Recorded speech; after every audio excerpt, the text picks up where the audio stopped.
everybody? Welcome back to another Thursday episode of Clapback Culture. I'm your girl, Jessie, and I'm so glad to be here.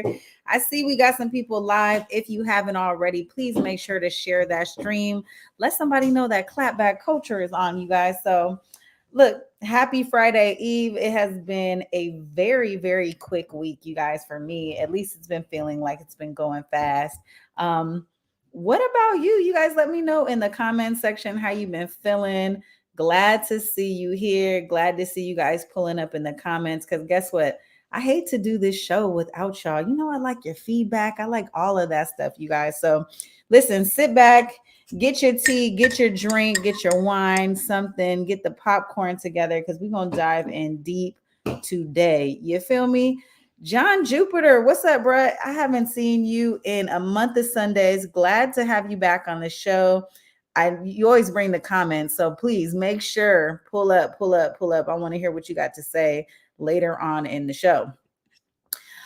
Listen, let me go ahead and pull up, you guys, our first little topic. This is very, very, very interesting, you guys. Pull up, you guys. Hold on. My bad. Excuse me, a little technical right there. I don't know what is going on in 2024, but clearly we ain't been getting no breaks.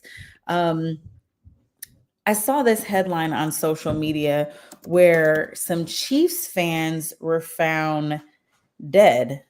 Now, there's so many questions around this because when I saw this headline, I said, wait a minute, this cannot be real.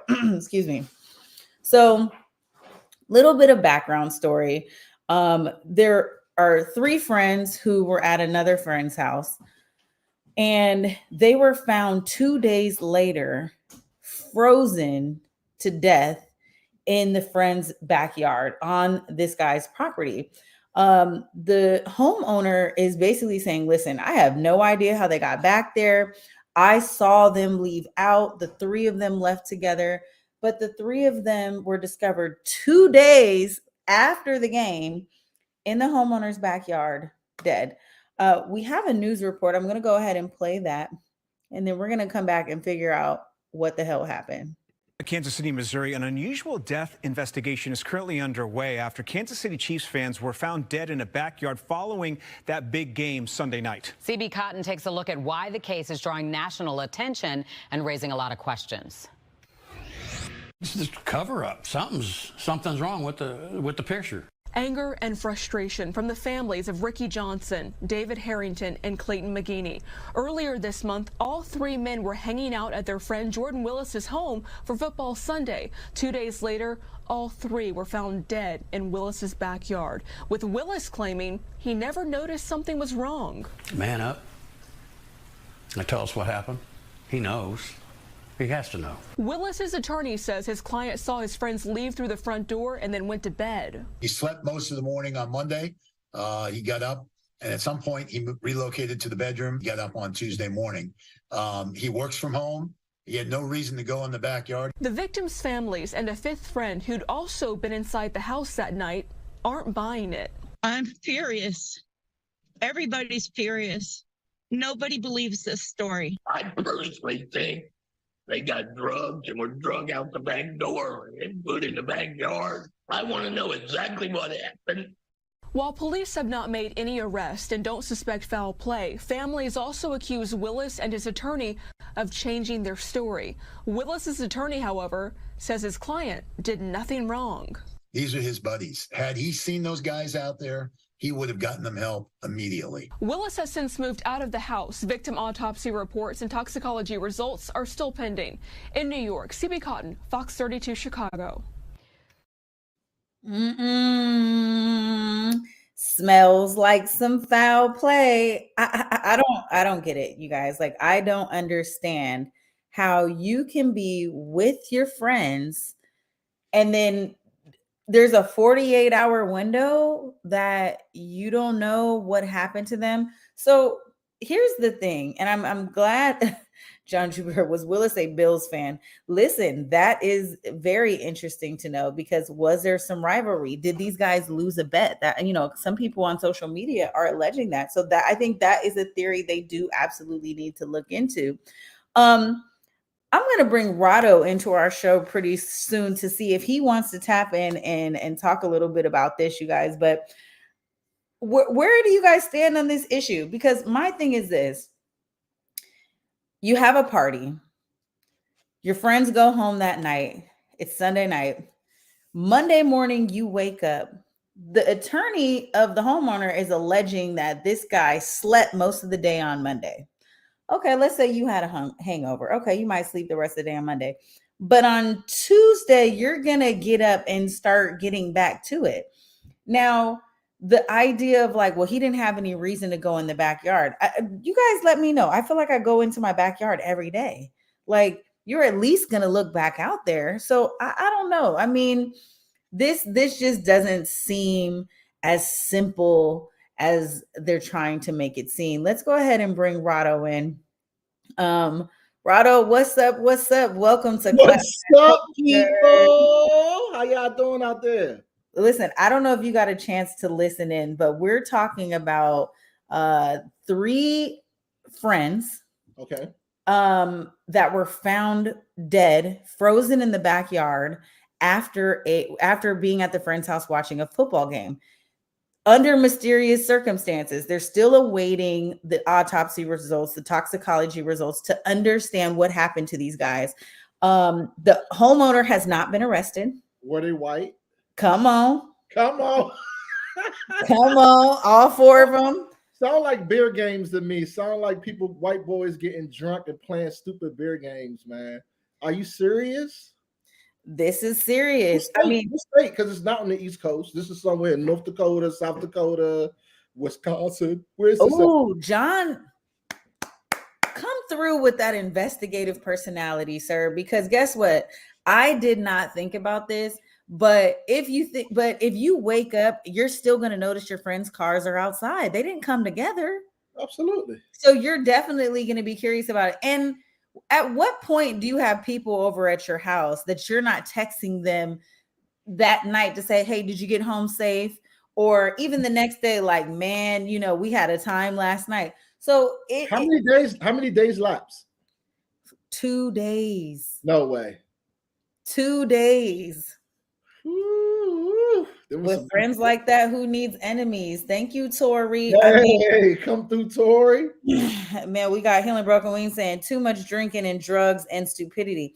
Yeah. I mean, here's the thing. I honestly can't wrap my mind around this. The parents and family members of the victims, you know what I'm saying? Of the lost guys, excuse me, they are absolutely saying this is foul play. Oh, yeah, and they're going to get to the bottom of this. I mean, I don't know. Like they're saying they don't believe their kids died of this overdose. All of these, there's so much speculation. I just can't imagine what this is given. You know what I'm saying? Oh, it's given what it's given. These people have had a little bit too much to drink, some good drugs, went inside the backyard, played some games without shirts on, like a lot of white boys do, unfortunately. And something. But I wouldn't be surprised if there's a gunshot wound somewhere that they're not mysteriously finding. I mean, it just sounds weird. It's really very weird. I think it has something to do with perhaps someone losing a bet. Do we know what state this is in? Do you have information on what state this is in? They're in Pallet County. Let me see what state this is in. Pallet County. Kansas City. Okay, yeah, like I said, somewhere Midwest, but yeah. Yeah, these are Midwest guys. Okay. Listen, there's not. Where is it? What places are really getting cold enough to freeze a person? You get what I'm saying? That Midwest. Yeah, that Midwest, that Kansas City, Detroit, Chicago. You're right.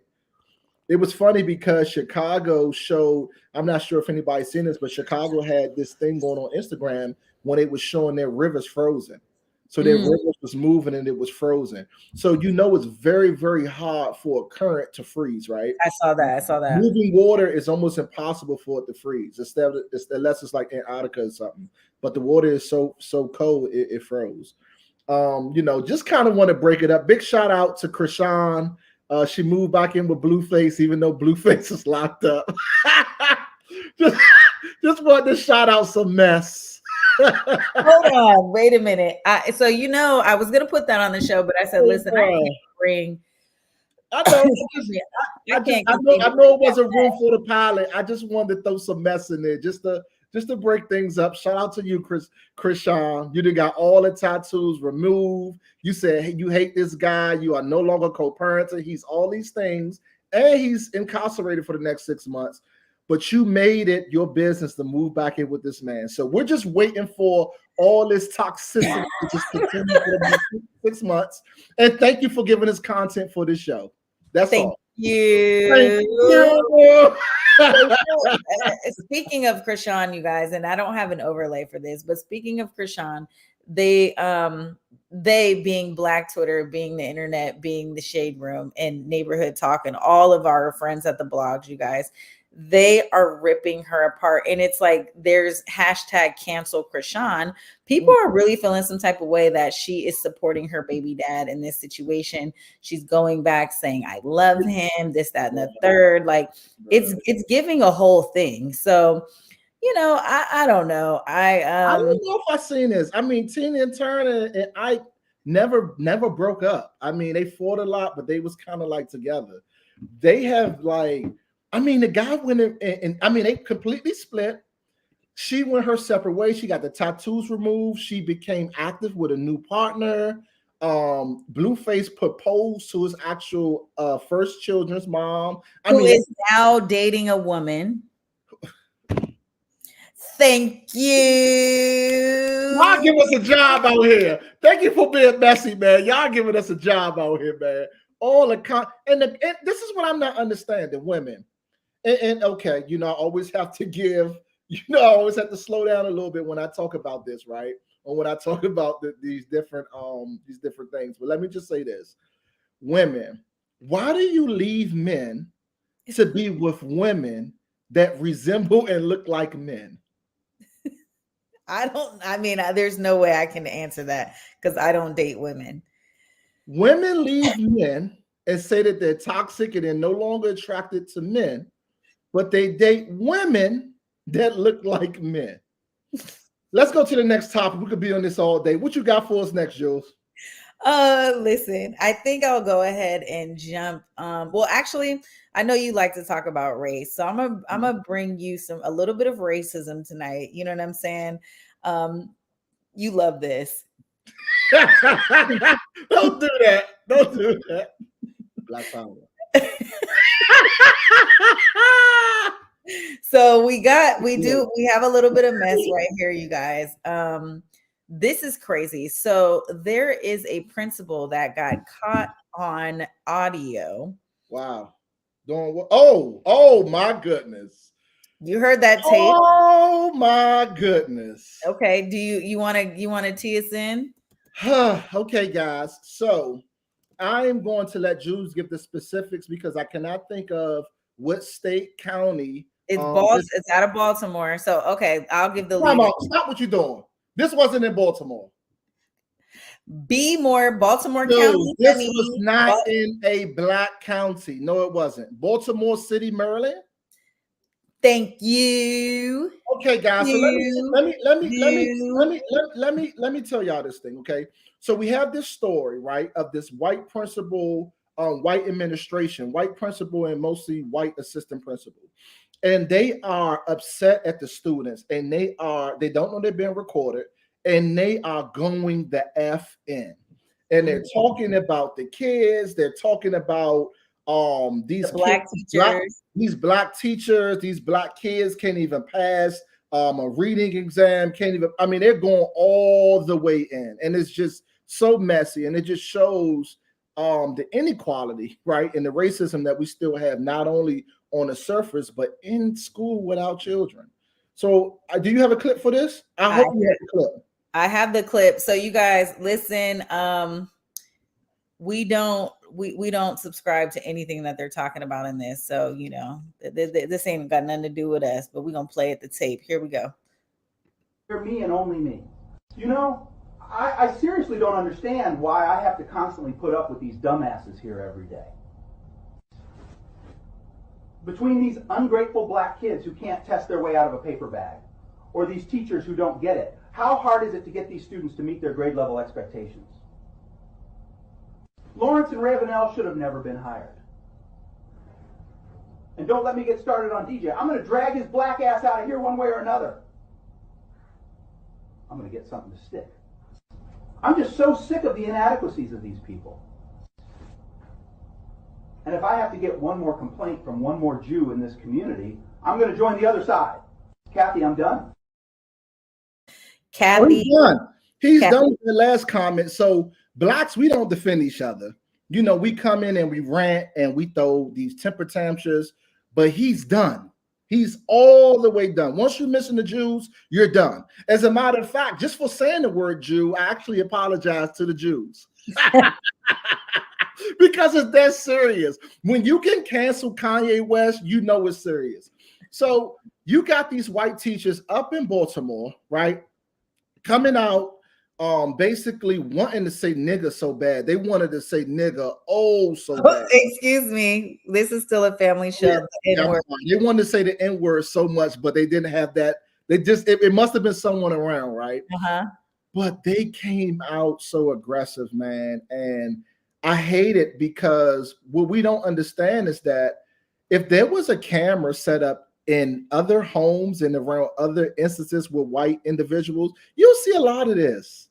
Oh man, and I love white people, but sometimes, you know, when you put white individuals in places where it's dominated by a different race, like it is in Baltimore with a lot of black people, this is what you get. You have a school with 93% black people, and you're sitting here ranting about, you know, what they're doing. I mean, what's interesting about this story to me is more so the fact that social media, there are commenters, black commenters, who are defending some of the things that this principal is talking about. And listen, Kathy, I'm done. He's done. You can tell he's at his wit's end. Baltimore County public school officials are saying that they're looking into the incident.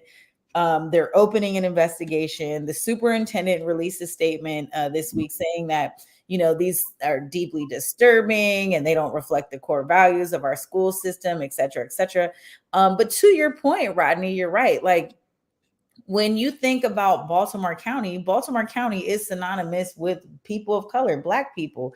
And so this principle with this hate speech, the discrimination and prejudice, it's just like, it is flowing out this guy. So here's the thing. You get caught on camera, you get caught on audio, all of these things happen. And then what? Like, what is really going to happen to this guy? I don't think anything's really going to happen. I don't think there's going to be a big price to pay for this audio. I think he'll definitely get fired, if not resign. And then he'll move off into a different school district and nothing else will happen. So I honestly think that's what's going to be. So, you know, there's something about being fired. Oh, he's gonna get fired, or he's gonna quit. And Brooke, this is Pikeville, Maryland. Oh, okay. You're saying the district. Pikesville High School. Pikesville, okay. Yeah, and so it is allegedly the principal of Pikesville High School out in Baltimore County, Maryland.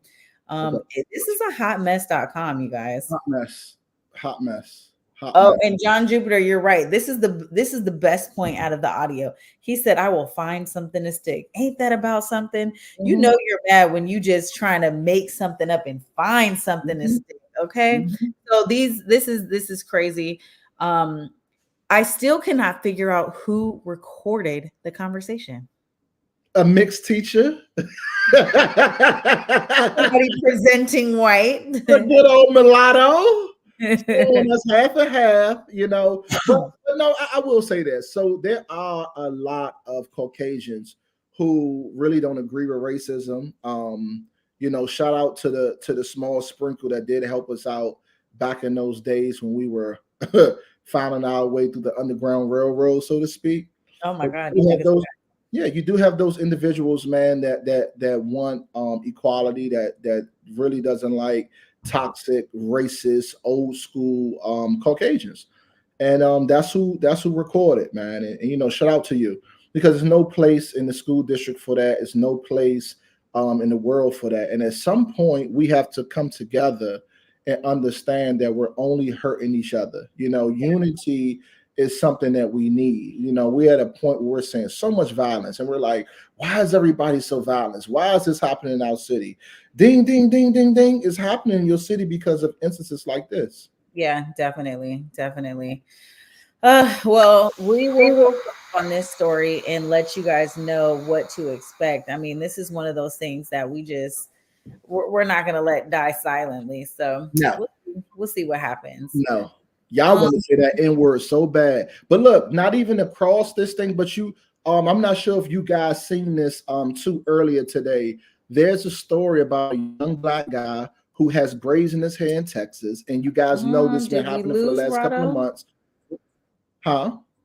Oh, we lost you for a second, but shit back. Go ahead. Okay, shit back. But look, well, there's a story, right, about a young man. He has braids in his hair, and he lives in Texas.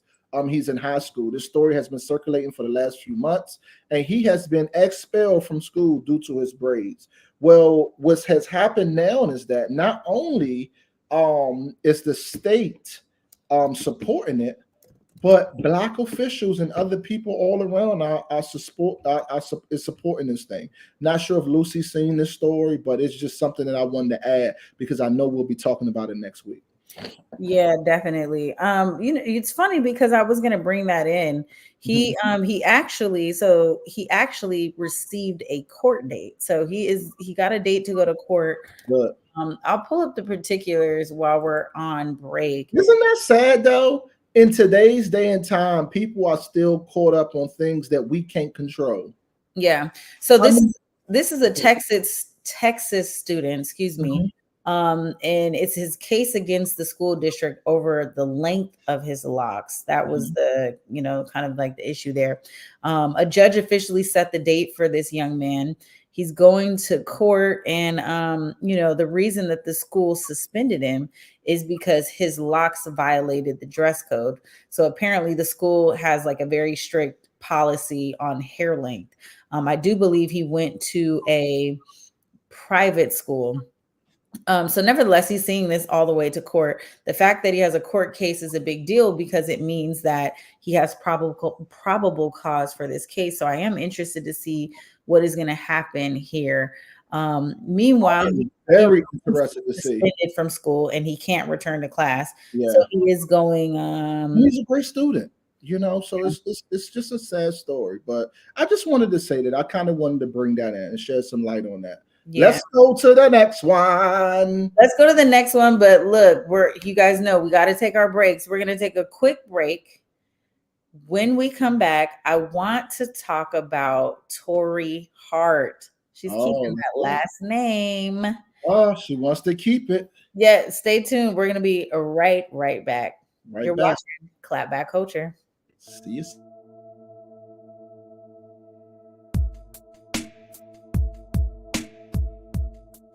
Converge Media produces culturally relevant content for Black and urban audiences. Our coverage is raw, transparent, and objective, praised by community leaders, government officials, and residents.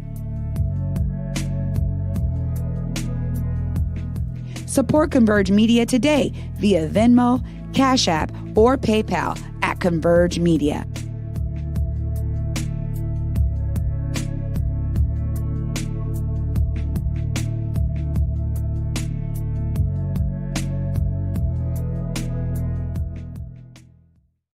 All right, y'all. Welcome back to Clapback Culture. Of course, we have to, let you guys know what Converge Media is all about. So if you want to continue to support the Black Lives Matter studio. Continue to support us and send us a donation so you can keep small Black podcasts like ours on air.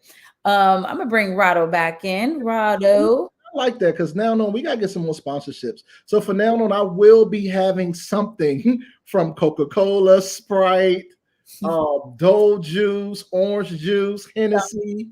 We're gonna have something on here. I know, let's get those sponsorships. I was looking at $1 million worth of game, right?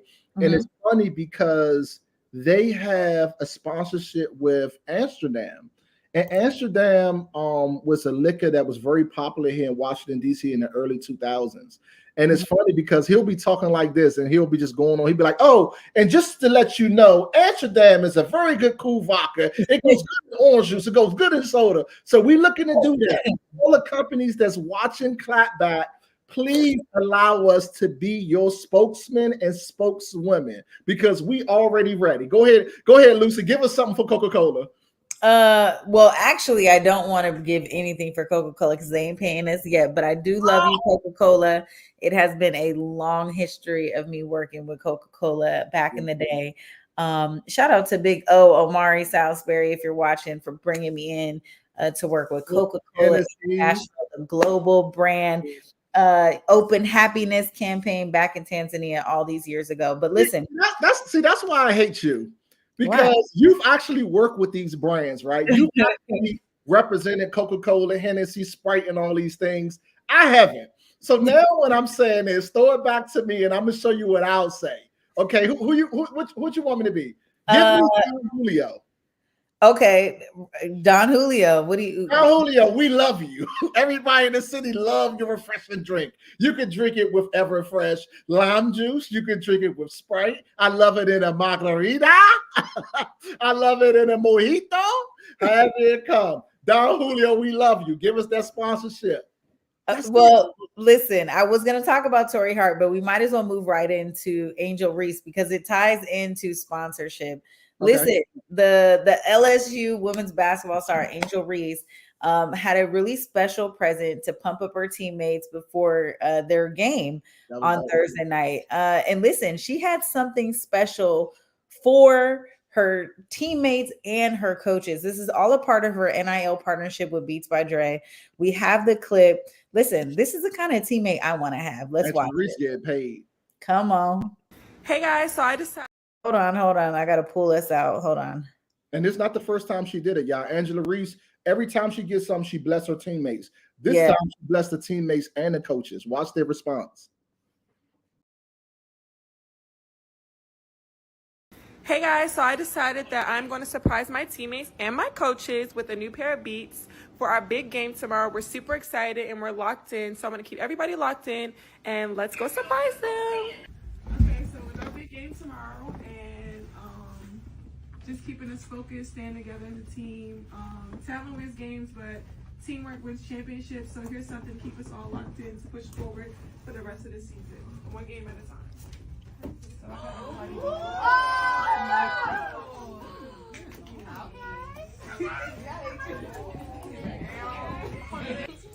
So this is so cool.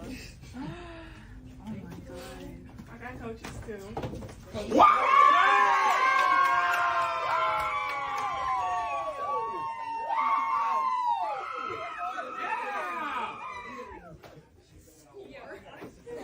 Angel, these are nice, but honestly, this means the most to me. Yes. Right here. So make sure every one of you has one of these and keep it at your locker. All right, you guys. I think this is so great. Rodney, I mean, listen, these partnerships, these young people are getting these athletes, this NIL partnership with Beats by Dre. What a great way to lock in your team. Number one, everybody's going to come in. LSU is going to, I mean, this is like an incredible way for your sponsor to see it because the video went viral. She has enough to contribute to her team, but when they walk in, they're all going to have these headphones on, including the staff. Yeah. I really like it. So I kind of want to break it down a little bit more, right? So Angel Reese is actually from Baltimore, for you guys who don't know. Came up in unfortunate circumstances, got a full ride to actually go to LSU, and she's doing wonderful things. I want to highlight this because she has been getting a negative light, right, these last few months. One of the instances with her grades not being right, she was suspended from the team. Yeah. There was another instance where she went against Caitlin. So Caitlin is a famous college. She's another top basketball player for sure. Yeah. And it's just been a lot of different things in which they allow the world to paint Angel Reese in a bad light. Well, I'm here to stand up for you, young sister. So not only has she's overcome the odds, right? A lot of times we look at people where they're at and not look at where they came from, right? And I think we need to start understanding where this young woman has come from and how she just shows this enormous quality that she has to share. So she has the NIL deal. For all you guys who don't understand the NIL, is actually a way to get college students paid. Prior to the last couple of years, college students weren't allowed to be paid. There are a lot of people, including people like who's actually won a Heisman, who had their Heisman taken away from them, also like Reggie Bush, for taking money and taking funds. Well, why doesn't this make sense? Because in college, you're broke. In college, you have nothing. I can go on and on about how broke I was in college and how I almost didn't make it through college because of me not having what I needed, right? So I think it's a great thing, man, for NIL to come out and just give these people money. One of the highest paid NIL deals right now is Shador Sanders and also Caleb Williams. Caleb Williams is the quarterback for USC. I know Shador is getting this Deion Sanders son. His name's Shador Sanders. He's getting about $4 million in NIL deals each year, and I think Caleb is getting about $5 million. That is it's incredible. It's incredible. Well, Angel Reese has more than 5 million followers across her social media platforms, and she ranks in the top 3 in the NIL valuation in women's college basketball. So she's one of the top. And I think one of these articles is saying that she's even in the valuation ranking number 7 and ranks behind only LSU gymnast Livy Dunn in women's sports. So she's killing it right now as far as athletes. I love this because these athletes bring in so much revenue into these schools that they should absolutely be able to build their brand and be able to use their likeness and their personality and their influence to help these brands get their messaging across. So I think it's great. I know back in the day, this used to be something that was super frowned upon, but of course we have totally moved, light years across from that. But listen, Rado, we done moved into our clap back. Talk about today, y'all. We on a clap back, y'all. We'll be clapping back. All right, we're clapping back today, you guys, at Tori Hart. We may be clapping back or clapping with Tori Hart. So listen, this woman has no intentions of losing her married name. Tori Hart, who is formerly Tori Skipper, she says she loves her married name. She has no intentions of going back to her maiden name, despite this very public split from former husband Kevin Hart. Let's also keep in mind that her and Kevin Hart have 2 kids. Kevin Hart has moved on, is married, and has 2 other kids with his current wife. Not amid scandals in between, honey, we'll say that. Let's not leave that out. But Tori says, listen, she was a part of the brand.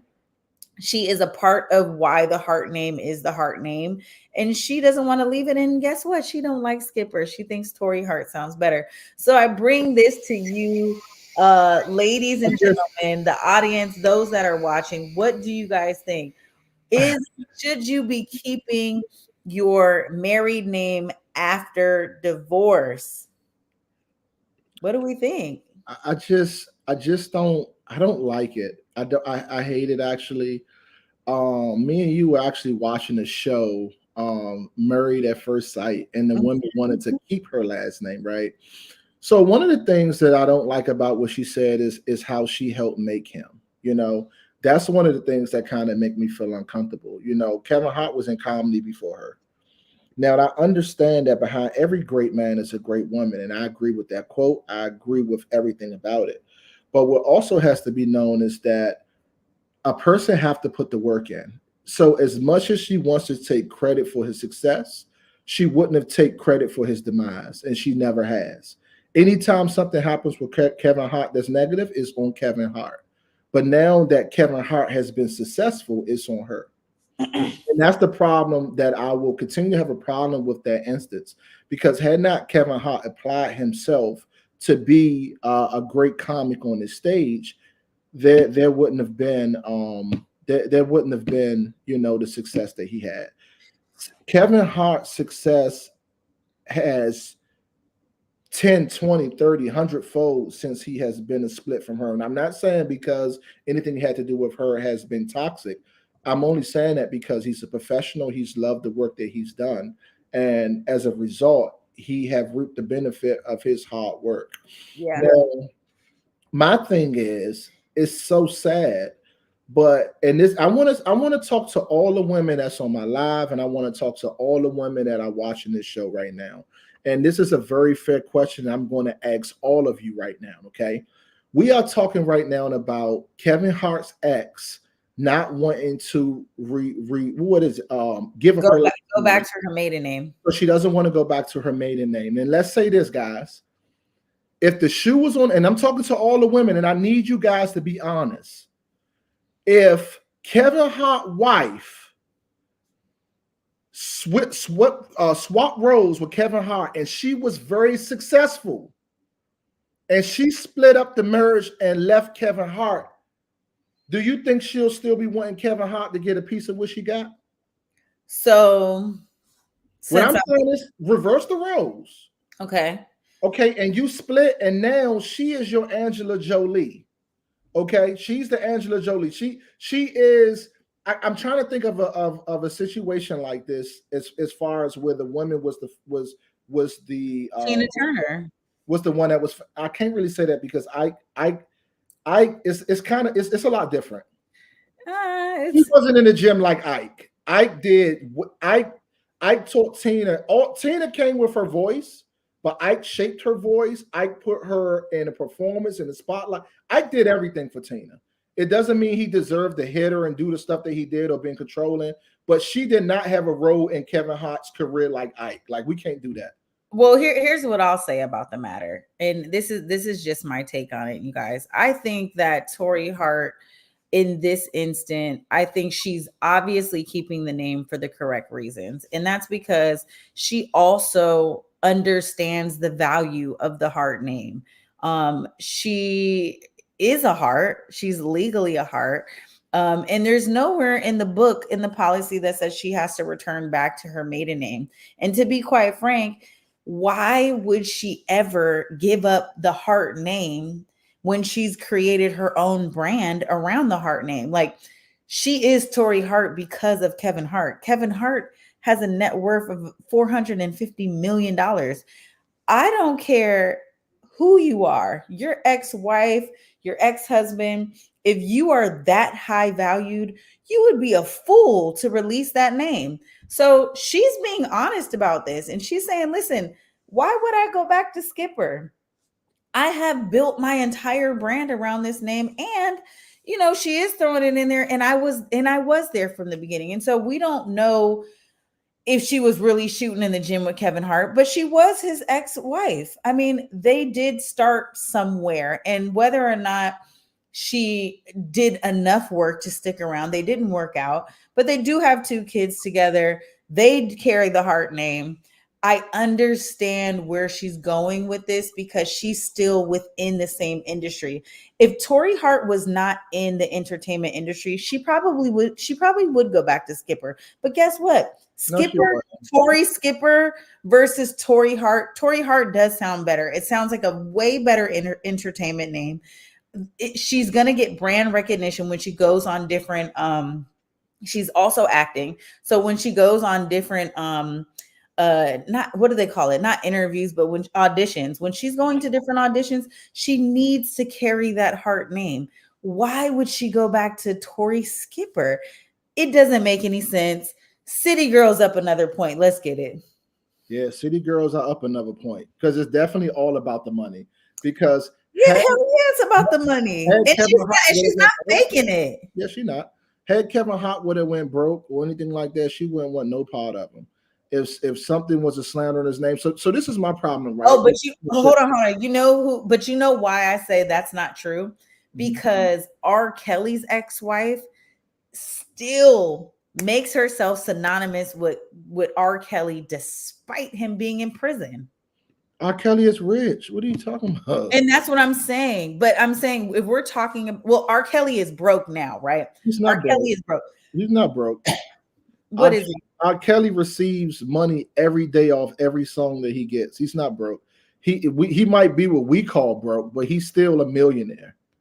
There's no a millionaire sitting in prison doesn't count. There's no way. It does count because R. Kelly is still powerful. He could still change the lives of individuals out here. He's probably still taking care of his entire family and everybody he's been taking care of. Being a millionaire matters where you are because the power is spoken with the tongue. That's it. What we're saying the same thing. I'm just saying, even without the money, despite shame, despite embarrassment, it doesn't even matter because if that name has influence, people are going to keep it. You know what I'm saying? I just hate it because Ivanka Trump never went back to her maiden name. Yeah, and people want to be attached to things that's famous. I get it. And famous, influential, powerful, all those things. Like why would you disassociate? The only time you disassociate yourself with something like that is if it carries some type of shame. That's really the only time that you do it. It happens like that more so with women than it does with men, though. Because men don't change their name. I get it, but we don't associate with those women anymore. I'm talking about the association. Women, when they carry on their name, they still associate with that man. They still bring that man's name up, which is why they're carrying that man's name. Absolutely. With men, when we're done with a woman, we're done with a woman. We're not going back to say, "Oh yeah," because I was with such as. We're not doing that. But think about Shawnee O'Neal, right? Shawnee O'Neal has 5 or 6 kids with Shaquille O'Neal. Why would Shawnee ever? And she's remarried and has been separated from Shaq for a minute. Why? She created her influence around being Shaquille O'Neal's wife. So, which is why, remember, we talked about this on the show. Shaq was like, that's always going to be my wife. You know what I'm saying? And to your point, if I were Shawnee O'Neal and I remarried, I would change my name because I feel like, especially with somebody like Shaq, who has made the comment that this is still my wife, there is some claim on that. And how does your new husband feel about you carrying your ex-husband's name? It's always going to be claim on that. Once she popped them 6, 7 kids out the vagina, that was his forever. You know what I'm saying? It's over for that. No matter what came after that. And the size, the head of them kids, I know she had to get reconstructive surgery and everything. Yeah. But I will say this for me. So this is the part where I don't think things are fair, right? And I get offended. So if me and you build a company and that company grosses, the most that company ever grosses is $21,000 for the year. It's something that we're like, whatever the case may be, it's dormant. We don't really care about it, whatever the case may be. If we decide to split and I take that company and I gross that company to $48 to $75 million alone by myself, why do you deserve a cut? Yeah. The women always get a cut. They always come back and they say, well, shit, you know what I'm saying? I was on that company. I helped build that company. I helped do those things. Well, you have to understand at the point when you were building, it wasn't working. I cultivated this thing. I put in the work to build this thing. And I have issues with that because it's an ongoing thing that happens with men on a regular basis. And I'm not trying to say that women don't have a role in men's life because they are there to support. But sometimes things get toxic and men leave. So now if a woman didn't do everything that she could to keep that valuable man and that man ended up leaving or she decided to leave, why do you want what he's worked for? So you're basically talking about like a situation with alimony. Is that what you're saying? Or like it's all the same thing to me. So just to clear it up, because I just need an example. So you're saying like, let's say, for example, the coach we were talking about last week, there were, or the week before, there was a coach. He signed this new, multi-million-dollar contract for coaching. Yep. And, and they signed the deal after his divorce had finished. And everybody was like, great, because she wasn't allowed to get a percentage of his new salary. Yes. So that is one example. So an example would be that a woman will say, well, I did everything for those children while he was away coaching. I was there with him when he came home and he was sad. I came home to him and rubbed his feet. I did all these things to support him, right? And I understand that. But those are things that women are going to do because they want that man. Because if that was the case, then I would be paying you for those services. When you come, when I came home, because to me it's like modern day prostitution to me, and I know that's been far-fetched, but women sometimes put themselves in the shoes where it's like, okay, I was coaching, I was making this amount of money, so now when I come home, you should hit the cha-ching. Okay, you rub my feet. Here's 20,000. Cha-ching. You watch. I guess I don't really understand the point of what you're talking about. So are you saying, like, for instance, the point is, let me ask a question for clarification. So Dr. Dre's wife, they broke up and she took him to court and she was trying to sue for half of everything. And obviously she wasn't involved in the business. She didn't really do anything entrepreneurial with him. Clearly Dre had built his his empire by itself.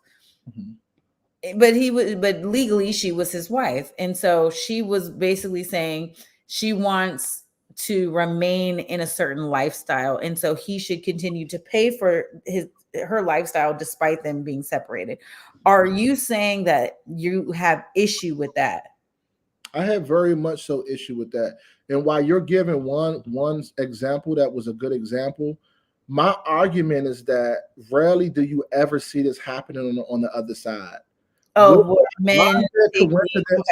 Why is it a coincidence that this always happened with men and not women? I mean, it's a double standard. I mean, there's so many double standards that women face versus in men and et cetera, et cetera. But this is absolutely a double standard. Men, and you say this all the time, men take the role of traditionally being that provider and being that protector. So of course it's going to be one-sided, just like the double side is that a woman is to give birth and raise the kids and take care of the household. Some of these are traditional roles, and some of them, it's just, it is how our society has been built, whether we agree with how it is or not. I still stand on the side of being, if we were to divorce, whatever you came in with, whatever I came in with, we can take. And then whatever we built together, we should split. If there is something that is unevenly yoked, guess what? I'm going to back off. Like, if you had a super successful, thriving business and I didn't really have any parts of you developing it, cultivating it, nurturing it, making sure it grew, I wouldn't ask for half. I personally wouldn't feel entitled to it. I think oftentimes when we get into the court system and there's arbitration and we're trying to do a split, people are angry. And so they're going to the jugular, which is always going to be a man's wallet. You know what I'm saying? So I understand that. And I think this is why we have prenuptial agreements, because that's the issue now. Do you understand now in today's day, prenuptial agreements don't mean anything anymore? And that's the most confusing thing to me. That's so confusing to me. And you're right. There is a lot of controversy with saying, well, and Jeannie Mai and Jeezy are going through the fact that she said, well, I didn't really feel like I felt forced to sign the prenuptial. No. Isn't that crazy though? Like you everybody slander Jeezy because Jeannie Monáe is a good girl and we really like her personality, right? But it's things like that men see through. So now everyone's questioning, why did he leave? Why did he leave? These are hints. You look at Tyrese's situation. and you get a woman that comes out and clearly says to the entire public that Tyrese did nothing to me. My friends and family convinced me not to be with him anymore. Yeah, and I mean, you hear these things, and it's like, what the heck? I mean, we rarely hear about toxic dudes like Stevie J who marry Faith Evans and then sue her for alimony. No. So there's two women. There's two women I know that this happened to. Stevie J, which is crazy because I feel like Faith is not even rich. Stevie J got more money than her, or at least I thought, right? Why are you suing Faith? Out of spite. And then you know that the best one that we have is Mary J. Blige's ex-husband, the guy with the green eyes. So I don't know any of the two out here getting alimony or doing anything like that, but it's crazy. It's crazy. What would you do? So what let's talk about our prenup. What's our prenup giving? Let's go ahead and go public with this. So I agree with everything that you said, right? But imagine women saying that. Imagine women saying what you said. Let me add, I think there's also a part in a man, despite how tumultuous the breakup is, that they would see, especially if they have kids, they would see the mother of their kids in a good position. They would leave the mother of their kids in a good position, especially if it wasn't like a betrayal or a violation or anything like that. If it was just irreconcilable differences, right? If it was just, we just are not working out. I think you would, I can't see you saying, I'm taking the car, I'm taking the house, we're going to sell it, we're going to split it on the middle. You wouldn't do all that. You would make sure that I was housed, that I had transportation. Well, for me, this is the thing, right? This is the thing. So I would make sure if we split, I would make sure that you got one of the houses, the biggest house with the children that was the most safest, okay? And then we could split everything else and make it like that. But that's men. Women 90% of the time will not make sure that the guy is okay. They want to see him hurt. They want to see him in a worse position. They don't want to see him happy afterwards. It's just so much going on, right? And I hate that part of it because there's nothing in the system that protects men. There's everything that protects women, and it makes it unattractive to get married.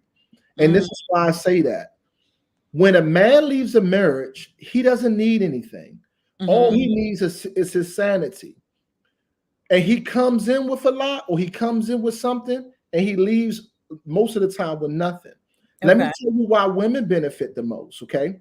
When women come into a situation in the marriage, no matter what they did or what they didn't do, they get automatic rights to the children. They get automatic child support for the children. They get automatic alimony for the marriage, whether they're in the right or the wrong. And they automatically are looked at as damsels in distress. So while they get all of these things, what is the benefit of me marrying you? What is the benefit of me putting because if it doesn't work out, I still got to take care of you. If it doesn't work out, I still have to take care of you. Yeah. It is not, there is no women that are just saying, you know what, I'm going to die for you. Women take this for granted. But for us men, when we get in relationship with you guys, we are saying that we are going to give our life up, the most cherishable thing that we have. We are ready to do everything in our power to protect you. Women are not ready to do that. Women love based on emotions. You get what I'm saying? And for the most part, I get what you're saying. I think here's what I'll add to the conversation. I think we used to have a time where we saw 50, 40, 30, 25-year-old, 25-year marriages. And there was some esteem placed on the fact that people entered into holy matrimony. And there has been seasons in which women have been groomed to become more independent, to be just more independent, being able to work aside from a man. And some of those things are great. You know what I'm saying? Some of those things are exactly what we need, but there is also a need for partnership, right? And so I agree with you that, a woman absolutely wants to be in a woman's place. We want to be able to tap into our femininity. We want to be able to tap into our divine energy that we have. And we do want to have the man be the provider and the protector and all of these things. And I think there is some truth to what you're saying, and that we have been groomed to maybe not do our part so much in terms of holding up our man and understanding how to protect our man, how to cultivate the relationship, how to have a balanced household, because the roles have been shifted in a sense where it's like we have to also learn that there is a lot of strength in submission. If I'm going to be led by a great man, right? And I'm just talking about great men. I'm not talking about the men who are out cheating on you and this and that, but I'm talking about the great men who are saying, I will die and put my life on the line for you, in addition to making sure that you're clothed and you're housed, and that if you lose your job, that you're going to be straight.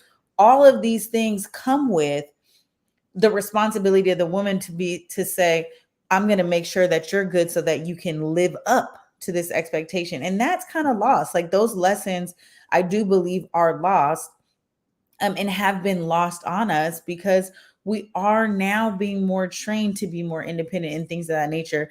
And the thing is, you can have both, right? I can be independent. You independent. No, I can be a powerful, not independent. That's not the word. I can be a powerful woman who can go to work, who can have kids, who can run a podcast, who can go out to brunch and hang out with her friends, but I can still be the woman of my household in a submissive manner. I don't have to, I don't have to feel like I can't be submissive to my man, or, hey girl, let me make sure I got dinner on the table. Let me call you back. Let me make sure the house is clean so he can walk into some peace. The thing is, it's like, it's difficult because we're trained that that's not okay. Mm-hmm. And it is. It is okay. And the masses is trained that way. And I agree with everything you say, and I appreciate that perspective, right? It's just, I think men miss it a lot, right? So in the way that you're speaking, I think a lot of women feels that way when they're calm and their needs are being met. But in the instance when there's a divorce and there's a divide and that man has done something malicious, a lot of times women just want revenge, and that's what I'm speaking to. And what the revenge looks like is lies. It looks like a lot of things that just hurt that man. So it's just a crazy. But just to get back and tie this thing up, because we only got a minute left, and I just want to say shout out to everybody that continue to support us here at Clapback. We really love y'all. We really appreciate you guys on a weekly basis. Every Thursday, we will be here, rain, sleet, or snow, unless there is an emergency, at 10 o'clock. So make sure you guys tune in. Tori Hot, if you want to keep the name, But please, man, give my man his respect. Give him his credit. If you're going to keep the name, shout him out. She does. Okay. I think, listen, to put a bow on this one, I think, be a sister wife? Oh, she would love to be a sister wife. Oh, next week, y'all, Tori Hart is a sister wife. Kevin Hart, go ahead, get up here, run our numbers to the top. All right, you guys. Well, we're going to put a bow on that. Rado, when you are not here at Clapback Culture, where can they follow you? You can always catch me, y'all, Rado007 at Facebook, Instagram, Twitter. Facebook, and most importantly, Gmail. All right, you guys. Well, I'm your girl, Jules Jessie. You guys can find me on Instagram, on Twitter, and on TikTok. Still trying to get that Facebook back up, you guys. So listen, until next week, make sure you pull up, follow me. Let me know what you want to talk about next week. Listen, Rado, it's been a great show. Glad to have you. Until then, you guys, enjoy your weekend. Enjoy your Friday. Peace.